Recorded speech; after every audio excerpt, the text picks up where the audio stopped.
5:24 a.m. Grand rising. Grand rising, like Al Sharpton would say. So I came across an Oprah interview, and Oprah said how basically they pick with the introverted, not the extroverted kid. They pick with the people that, and they assault the people and do the things to the people that are the most quiet, the ones that they least expected, and the ones that they wouldn't figure out would tell like an extroverted kid. Interesting, but that's also true with an adult also. Or I don't know what some people will call as a kid. I'm like what, 44, about to be 50 in 5 years or something like that. And I've had issues or situations in my life where people have literally told me, you're very shy. I have a lot of times people have said some things like, oh, he's shy, or he's very shy, or this is this, or this is that. But think about it. I'm a genius. The people that say things like you're shy and this and that are usually the people that you should look out for that will do you evil. To literally point out in your personality that they're noticing all the time you're shy, or they always try to tell you how your personality is and how your life is going to go because of your personality. But think about it. That's not true in most cases. Usually the introverted kid is the most sensitive, positive, explosive potential kid. It doesn't have to be an extrovert to be explosive potential, and it doesn't mean you can't end up doing stuff like Oprah, where you're literally doing talk shows almost every day, interviews with people every day, and you know what to say in those interviews and certain things like that. Say, for instance, the book, The Hidden Potential, the chess players that they went up against were chess players from kindergarten that was selected out by the best and then coached by what they call the best. And then the kids from the drag infested, crime infested neighborhood who all they needed was that right coach. The coach just had the the the ability to coach them and teach them that they have potential, and they end up winning the games and all the chess games because even though they started late, just by having the ability to have the right coach that motivated them, they became far above. And people will say they're intelligent, and because of who they are, they're people that they will think they could take advantage of. I've been secretly hearing people whisper things on the phone and do things for years. Um, um, he's not very smart. Um, he should be more like his father, or certain things. Those things don't. People think I don't. Those things don't trigger something, but they do. It triggers like a feeling of what to look out for and how people think and people react. Just like in the book Hidden Potential, they just needed the right coach, and they just needed someone to install in them certain aspects. What installed that in me? God and books, basically. And now I'm basically the coach of in the Hidden Potential that has the ability to coach people through their roughest times and their hardest situations. Because I been there, done that, and I've also literally have is that coach that is better than the people that went to Ivy League schools. the teacher that actually cares, the coach that actually cares, the coach that knows the system, the coach that really knows what's happening. The person that will get better jobs normally because and be more successful than everybody else just for the simple fact that I achieved past my hidden potential a long time ago, and my hidden potential is always explosive and going beyond everything else. And most of all, I have a genetic hidden potential. Few people don't have a genetic in potential. I have things that are installed on me through God, and I have things on me that's installed on me genetically also. So I have a trinumeral hidden potential, the most important thing.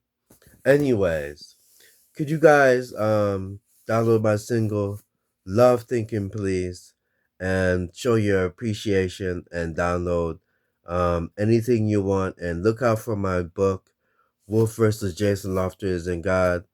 I've been getting up early fixing it. I haven't been producing any music lately. I've just been taking that hour or 2 hours to just do certain things. Anyways, I give you guys the best of me and I'm honest and I hope you take part in my story. I hope it inspires you to do anything you set your mind to and set your thought patterns to. And most of all, God is always changing and He's always doing amazing things. And there's no point of not saying He can't do anything amazing for you. I've worked for years to get in tune with God. You can ask any of my girlfriends that from the past, that's the only thing they'll know that I tell them to. They're not my wives. They weren't never my wives. They can't properly tell me about my story or my situation. Most of them didn't even know that I grew up on 130th. And most of them didn't even know that things like certain things about me. I never even told my girlfriend certain things. They're not my wives. I don't care. I'm a person that if I date someone, I don't worry about them knowing if I do music or my they have to notice things that their own and they have to motivate me themselves and they have to partake in themselves. I don't need to be with a superstar to be impressed. The girl that's working at Wendy's or 116th or the girl that passes me by that has like 3 kids and single and works a regular job, those are the girls that I look for, not like the pedophiles that will take advantage of them or try to use them. I look for hidden potentials also. I like people like me. I like rare sunflowers in the hood. Not roses, but sunflowers and rare tulips and rare and just the oddest situations of the most fascinating people. I like the hidden potentials in women. People wonder how what's do I choose and how is it that I'm so picky with women? I actually like certain women and I actually stick to it. But the problem is, though, some of these women have no confidence whatsoever. They think that I just walk up randomly and pick them. For instance, my high school sweetheart, for instance, that I dated for 5 years, she probably think I randomly pick her. But I watched her for like 3 months in class. I literally watched her for like 3 months. And then I was just like, wow, there's some explosive potential in this girl. Even though she was an introvert and she was quiet, I knew there was something special about her and that she needed to be my girlfriend. And I was going to make her my girlfriend. And even though literally it took, she told me basically things like she is a girl that's in high school and she wants to date other people and she's not trying to settle down or be in a relationship with anybody. That's exactly what she told me. But me, this is how I am. I see hidden potential and I see great success. And I've been doing this when I was young. And what did I do? I simply told her that it's her opinion and that's what she is. I'm just gonna try to be her boyfriend and let's just be friends and let's date for a while and get to know each other. So I dated her over a year while she was literally going on dates with other guys. I know people are going to say, I'm a sap, I'm a this, and I'm a that, but she was so honest. She was super honest and she presented it in front of me.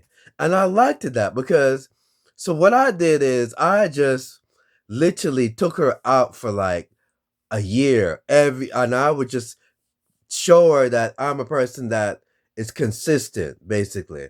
So I went out on dates for with her for a year, and then after that, a year after that, she became my girlfriend. Literally, a brother was going out on dates, giving her flowers, and and she was to the point where she was so confused, she didn't know what she wanted to do. Either she could just do the thing where she dates a guy every now and then while she with me. But what happened was I showed her to the point that there was there was something special in me and I boosted her confidence. And then after a while, she just said, let's just be girlfriend and boyfriend. And that is how I became in a long time, almost marriage relationship with my high school sweetheart. Not that I was a person that was trying to use her or do anything to her. It's just that I saw explosive potential. She didn't need to be even a superstar.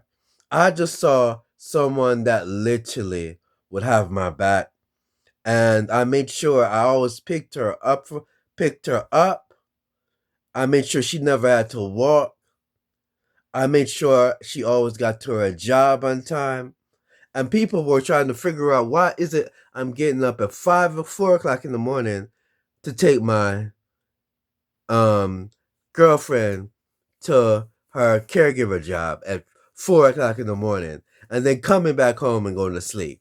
Or why am I picking her up at midnight at her job and stuff like that? And other girls would see that and they would get jealous. And when I end up getting a job there, they would try to talk to me. But I didn't do that because I had picks. I went through the whole process of selecting this girl for years. There was too much. I put in too much work, basically. I put in too much work like it was a college degree or it was the NBA finals I've been training for years. So I never even bothered talking to those other girls because I saw she was a sunflower, a hidden potential. And that's why I don't even bother talking about stuff with her like about music production and writing and what I was doing in the startup game and all that stuff. I didn't do all that. She didn't need to be all that. All she needed to do was be the person that was the sunflower that had my back, no matter what. Because I could always pay people to do other things. All she needs to worry about is just being her, having my back. And if I need anything like passing things out like flyers or something like that, or I need half on the bills, if I couldn't do anything, she will have it. That's all I needed her to be. Bless. Thank you. Shout out. Love, shout out, bless.